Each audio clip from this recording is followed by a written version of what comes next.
Mammy, there's a strange man on the street. No, I don't think he's a tick man. He's not going near Emily Beating or nothing. Nice man. Well dressed. Very, very well dressed. Good morning, sir. I'm from the Sunday Chronic. I'm not surprised. Most of the Sundays are Chronic and Belfast. There are no pubs open. I don't know. Well, what I want to know is, what do you know about poltergeists? Poltergeist, you have me. Oh. You have me there. There's a thing I have never drunk as a poltergeist. As a cocktail. It's a highfalutin cocktail. No. What I'm talking about are ghosts and spirits. Oh, spirits? Spirits, beer, they're all the same to me. Spirits, beer, I've had the whole lot of them so off. Spirits, beer, turpentine, mess, blowhard. You set them up and I lower them. Thank you very much. You're not banned then? Sunday paper is a thing that I never have in my house in Ballymena. Never. Do you know anything about ghosts? About ghosts? Yeah. No, I've no time for that foolhardy nonsense. Every time you get up to Belfast, you couldn't walk along the street when somebody stops you and asks you a daft, ridiculous question. No, you've never seen a ghost then? Never seen a ghost. No, we're no ghosts in Ballymena, I'll tell you that much. Ghosts, you know, like religions. Just the same as religion. Everybody talks about it, but nobody sees them. Madam, we're getting a tremendous cross-section of opinion of people's superstitions, and I understand that you can see things in teacups. Can you tell me, can you see anything at all in that teacup that you've been drinking from? I want you to think I can. Oh, good. Do you see that long leaf there? Look. Yes. You see the two legs? I do, yes. See the two arms plain as anything? Yes. And the big mop of black hair? Yes. That's you.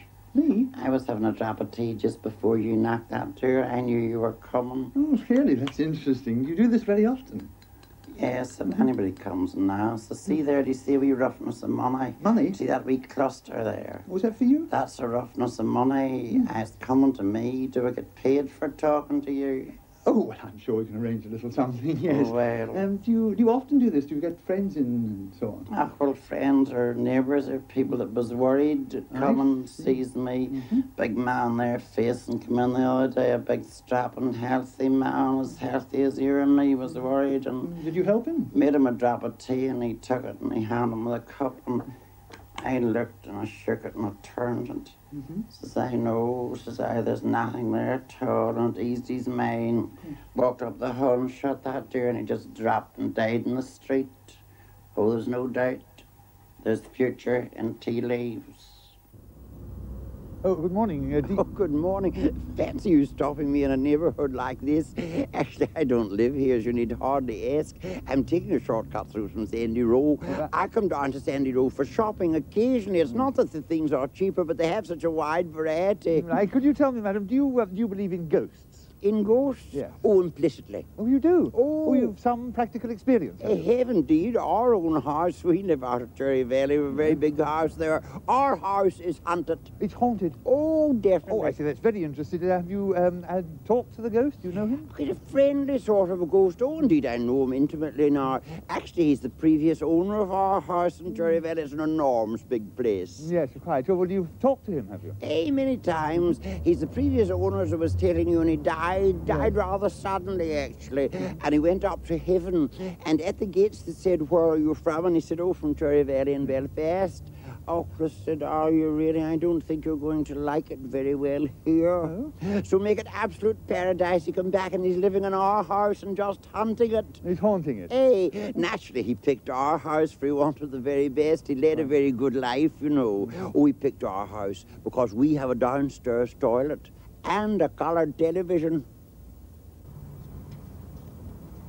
Excuse me, sir. Excuse me. Do you believe in ghosts? In ghosts? Yes. Certainly I believe in ghosts. Oh. Actually, I'm glad you asked that particular question because at the present time I have been approached about forming a union for ghosts. A union for ghosts? Yes, you see, ghosts have been the subject of exploitation for a great many years, particularly here in Ireland, I feel. You've heard of haunted castles all over the place. Well, you see, every year the landlords in Ireland are making a fortune out of Americans coming here, gullible people, you see, that are willing to go to these places that they would not otherwise go to if there was not ghosts. Now, ghosts have been exploited since time began, I think, since the ghost of Anne Boleyn walked with her head stuck. I think they have been exploited. The only ghost that has not been exploited, to my knowledge, is the ghost in Hamlet. Well, you see, that is a theatrical presentation, and whoever is the ghost in Hamlet, like, is protected under British Actors' Equity, and he has paid his full union rate, rehearsal money and all. But rehearsal salary is not paid, and indeed appearance salary is not paid to ghosts. I think it's an iniquitous thing, and I think there should be no such thing for a ghost like as normal play, because if a man works at night, fair enough, he gets time and a half. Well, a ghost only works, as you know, during the hours of darkness. Well, I think it should be time and a half for a start, and double time for Halloween, and certainly double time for Christmas Eve, when ghosts more or less, as they say, is abroad. I think that they also are entitled to danger money as an automatic thing, particularly the high-class ghosts, like, and the highly qualified ones who hunt, as it were, with their head below their arm. I mean, their visibility in this case, I think they're entitled to danger money. And I'm going to form at the present time a committee to look after these particular unfortunate people. And I hope in the near future to face a committee.